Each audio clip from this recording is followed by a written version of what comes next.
qu'il faut garder en tête, c'est que comme ce que vient de dire la Bird, quand on parle de blended finance, à la limite, on a effectivement la capacité ou la possibilité de bénéficier d'audits énergétiques en amont, de vérification en aval, une fois que le matériel est installé. Il y a aussi une liste, des fois, peut-être pas dans le cas de la Bird, une liste de produits ou là voilà. Donc c'est le cas de la Bird où il y a des produits qui sont présélectionnés. Donc non, mais honnêtement, tout est fait pour faciliter. Alors il faut vraiment garder ça en tête. C'est ça le message qu'on veut vraiment. L'acte d'investir est extrêmement simple et facile. Et même à supposer que nous, on n'est pas la Bird, on a quand même développé un réseau d'experts.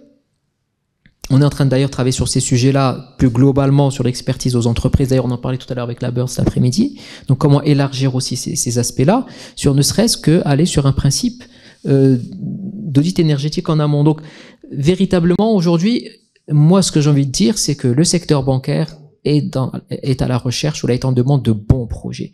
Les projets énergétiques sont de bons projets. Si jamais quelqu'un vient avec un projet énergétique, on fera tout pour l'aider, que ce soit pour identifier l'audit, que ce soit pour voir les KPI de suivi. On a une expertise en interne qui s'est développée et si on l'a pas, on pourra faire appel à des experts externes. Donc on a tout ce qu'il faut. Aujourd'hui, on veut juste avoir de bons projets bancables parce que ce sont des projets rentables. Le risque le risque de défaut est très faible.